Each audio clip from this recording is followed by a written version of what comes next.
tak semestinya pelakon cadangan tu dia ambil. akan setuju oleh producer. Producer nak pelakon dia. Okay. Saya nak pelakon ni, saya minat anak saya minat inilah Nora Danis ke apa ke. Saya nak ni lah. Dia macam tu. Tak, bergantung kepada bukan maksud CCTV akan tentukan. Maksud aku Kau cuma bagi cadangan je. Bukan maksud aku dalam skrip tu kan. Contohlah ada karakter okay, dalam skrip yang kau tulis tu ada Abu dengan Ali. So Abu ni mesti ada karakter dia. Ali ni mesti ada karakter dia untuk menghidupkan skrip kau. So adakah karakter tu kau yang tentukan? Penulis skrip yang tentukan ataupun sebenarnya watak-watak. Ya. Watak Panas-Baran. Ya, betul. Itu yang tentukan.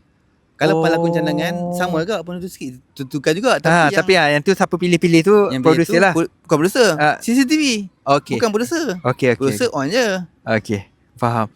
Maksud aku watak tu kau yang watak tu bukan producer yang nak komplain tak. Dia tak pernah komplain pasal watak tu. Watak tu semua daripada penulis skrip. Semua penulis skrip yang buat.